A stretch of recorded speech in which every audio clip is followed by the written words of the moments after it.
की जांच एजेंसियां नरेंद्र मोदी जी के इशारे पर जांच करेंगी। इतना बड़ा झूठ ईडी बोल रही है, इतना बड़ा झूठ। एक राज्य के शिक्षा मंत्री को, एक उप मुख्यमंत्री को उठा के आपने जेल में डाल दिया, तो दबाव बनाकर जबरन बयान लिया गया। देखिए, ऐसा है कि अगर इस देश की जांच एजेंसियां सरकारों को गिराने के लिए काम करेंगी तो उसकी चर्चा विधानसभा और लोकसभा में नहीं होगी तो कहां होगी? अगर इस देश की जांच एजेंसियां नरेंद्र मोदी जी के इशारे पर जांच करेंगी तो आप मुझे बताइए कि उस पर चर्चा अगर विधानसभा में, सदन में और राज्यसभा लोकसभा में नहीं होगा तो कहां होगा? ईडी के बारे में मैंने बताया तो आपको डिटेल। ईडी ने कहा 14 फोन मनीष सिसोदिया ने तोड़ दिए, डिस्ट्रॉय कर दिए, और उसी के आधार पर माननीय न्यायालय ने मनीष सिसोदिया की जमानत याचिका रद्द कर दी। इतना बड़ा झूठ ईडी बोल रही है, इतना बड़ा झूठ। अब बताइए, इसकी चर्चा होनी चाहिए नहीं होनी चाहिए? एक राज्य के शिक्षा मंत्री को, एक उप मुख्यमंत्री को उठा के आपने जेल में डाल दिया झूठे बयान के आधार पर। 6 लोग अब तक लिखकर दे चुके हैं न्यायालय में, उसका भी सच मैंने उजागर किया था कि भाई हमसे दबाव बनाकर जबरन बयान लिया गया। इसकी चर्चा विधानसभा में, लोकसभा में, राज्यसभा में नहीं होगी तो कहां होगी? मैंने तो खुद ईडी के मिसयूज का मामला देश के संसद में उठाया, राज्यसभा में उठाया तो बंद कर दो राज्यसभा। एलजी साहब को बोलो जाके राज्यसभा भी बंद कर दे। मैंने उठाया था ईडी के मिसयूज का मामला। उनके 3000 छापेमारी में 0.5% कन्विक्शन रेट का, और मुझे प्रिविलेज कमेटी का नोटिस मिला है, मैं वहां सारे साक्ष्य दे रहा हूं ईडी किस तरीके से मिसयूज करती है अपने पावर का। तो अब मैं चाहूंगा कि हाँ बताएं। सवाल और था, विपक्षी एकता की बात कर रहे हैं, कांग्रेस के साथ खड़े भी दिखते जब राहुल गांधी के खिलाफ कुछ होता है। अजय माकन ने सीधे तौर पर मुख्यमंत्री पे हमला बोला है, भ्रष्टाचारी बताया, या उसी पैसे को इस्तेमाल आप उनके खिलाफ करते हैं, तो ये उनकी कथनी करनी में अंतर नहीं दिख रहा है? देखिए, एक तरफ कांग्रेस के अध्यक्ष खड़गे जी अपना समर्थन देते हैं फोन करके अरविंद केजरीवाल जी को, दूसरी तरफ उनके पार्टी के नेता अजय माकन लेख लिख रहे हैं।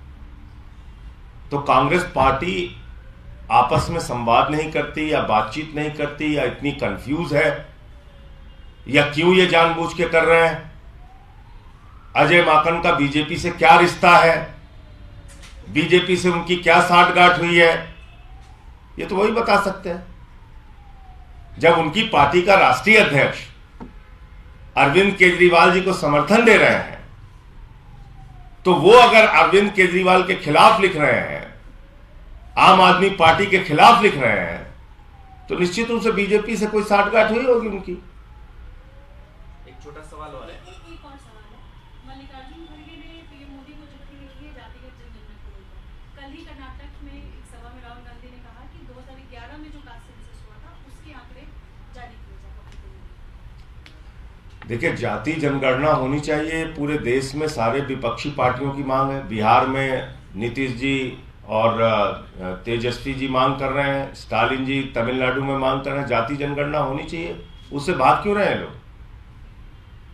क्योंकि मैं बता रहा हूं ना आपको, मैं तो बार बार इस बात को कहता हूं, ये वो पार्टी है जिसकी मातृ संस्था आरएसएस ने 97 वर्षों में एक भी दलित और पिछड़ा वर्ग का अपना प्रमुख नहीं बनाया। 97 ईयर्स की हिस्ट्री में, 97 वर्षों के इतिहास में एक भी दलित और पिछड़ा आरएसएस का प्रमुख नहीं है। तो जिसकी मातृ संस्था ही दलितों और पिछड़ों को सम्मान नहीं देती है, उनकी एंट्री बैन है, वो जाति जनगणना कैसे कराएंगे? तो इनकी मानसिकता की वजह से ऐसा है। सर, आरएसएस का भी जिक्र किया, मोहन भागवत एक बयान दिया है, उसने कहा कि जब समाज से लोग भरोसा खो देते हैं तो मिस्टरीज फायदा उठाते हैं, धर्मांतरण होता है, ये बयान दिया उसने। तो समाज से भरोसा क्यों खो रहा है उसको उनको देखना चाहिए, उस पर आत्मचिंतन करना चाहिए। समाज भरोसा क्यों खो रहा है, क्या कारण है उसके? डॉक्टर सैली ओबराय जी और आले मोहम्मद जी भी अपनी बात रखें। सभी साथियों को मेरा नमस्कार। सबसे पहले मैं बहुत बहुत धन्यवाद करना चाहूँगी माननीय मुख्यमंत्री अरविंद केजरीवाल जी का, जिन्होंने एक बार दोबारा और पुनः मुझे मेयर कैंडिडेट नॉमिनेट किया। दिल्ली की जनता ने बड़ी उम्मीदों के साथ आम आदमी पार्टी को नगर निगम में चुना है और बहुत से सपने हैं दिल्ली की जनता के। एक साफ सुथरी दिल्ली देखना चाहते हैं, स्वच्छ दिल्ली देखना चाहते हैं और मैं पूरा आश्वासन देती हूँ माननीय मुख्यमंत्री अरविंद केजरीवाल जी का कि जो सपने दिल्ली की जनता के हैं, जो उम्मीदें दिल्ली की जनता को हमने दिखाई हैं और जो विजन है माननीय मुख्यमंत्री अरविंद केजरीवाल जी की दिल्ली को लेके, नगर निगम को लेके, उस उम्मीदों पर, उन सभी उम्मीदों पर मैं पूरी तरह से खरी उतरूंगी और जैसे अब तक ईमानदारी से और मेहनत से काम करती आई हूँ, वैसे ही आने वाले टाइम में उसी मेहनत और ईमानदारी से अपने काम को करूंगी। बहुत बहुत धन्यवाद। आले मोहम्मद जी।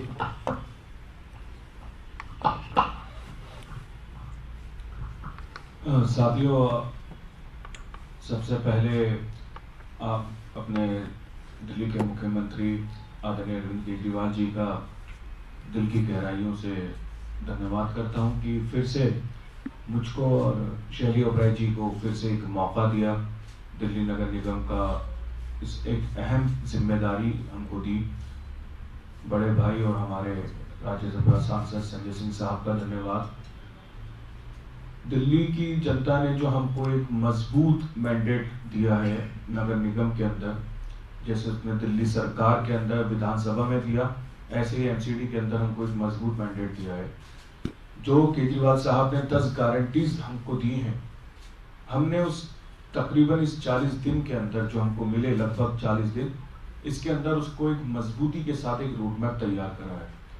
हम दिल्ली की जनता को एक ऐसी राजधानी बना के देंगे, चाहे उसमें दिल्ली सरकार हो और दिल्ली नगर निगम हो, कि जिसके चर्चा पूरी दुनिया के अंदर होंगे और दिल्ली नगर निगम को एक नंबर 1 नगर निगम अरविंद केजरीवाल जी के नेतृत्व के अंदर बनाने का हम काम कर रहे हैं।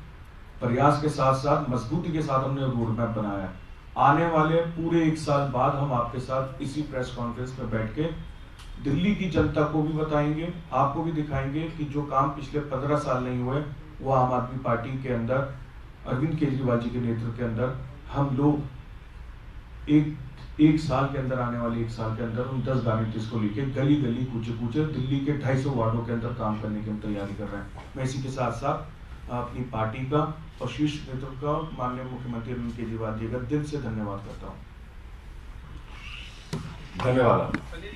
हाँ।